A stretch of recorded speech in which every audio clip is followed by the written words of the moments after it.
नमस्कार मित्रों, आज के वीडियो में हम एक अनोखे अवतार भगवान परशुराम की जीवन गाथा जानेंगे। वे विष्णु के छठे अवतार थे, जिनका जन्म अन्याय का नाश करने और धर्म की पुनर्स्थापना के लिए हुआ था।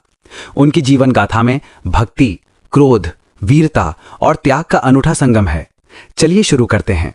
परशुराम का जन्म और परिवार। परशुराम के पिता महर्षि जमदग्नि और उनकी माता रेणुका देवी थीं। जमदग्नि एक महान ऋषि थे जो ऋषि भृगु के वंशज थे।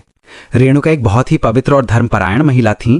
देवताओं के आशीर्वाद से उन्होंने परशुराम को जन्म दिया। जमदग्नि और रेणुका के 5 पुत्र थे। सबसे छोटे और सबसे बड़े भार्गव राम थे, जो बाद में परशुराम के नाम से जाने गए। परशु का अर्थ है कुल्हाड़ी और राम का अर्थ है रामचंद्र।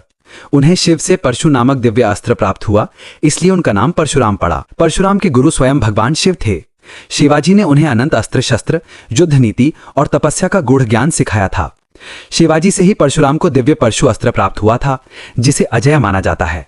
उनका पराक्रम ऐसा था कि पृथ्वी पर कोई भी योद्धा उनकी बराबरी नहीं कर सकता था। एक दिन महर्षि जमदग्नि अपने आश्रम में बैठे थे।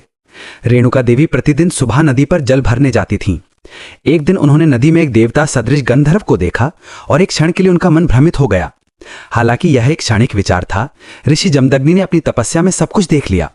वो क्रोधित हो गए और अपने पुत्रों को बुलाकर बोले, जाओ, तुम्हारी मां आप पवित्र नहीं रही, उसे मार डालो।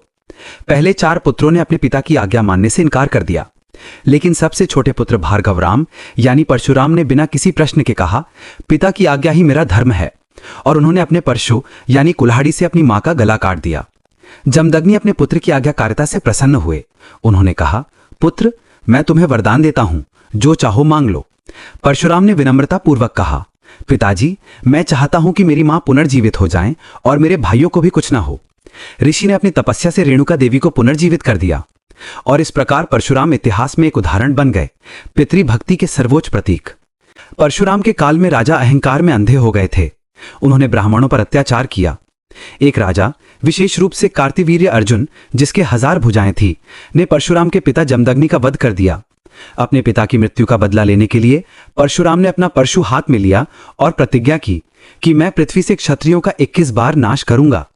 और उन्होंने ऐसा ही किया। उन्होंने अकेले ही अत्याचारी क्षत्रिय राजाओं की 21 पीढ़ियों का नाश किया और पृथ्वी पर धर्म की पुनर्स्थापना की। परशुराम अमर हैं, अर्थात वे आज भी जीवित हैं, जैसा कि पुराणों में वर्णित है।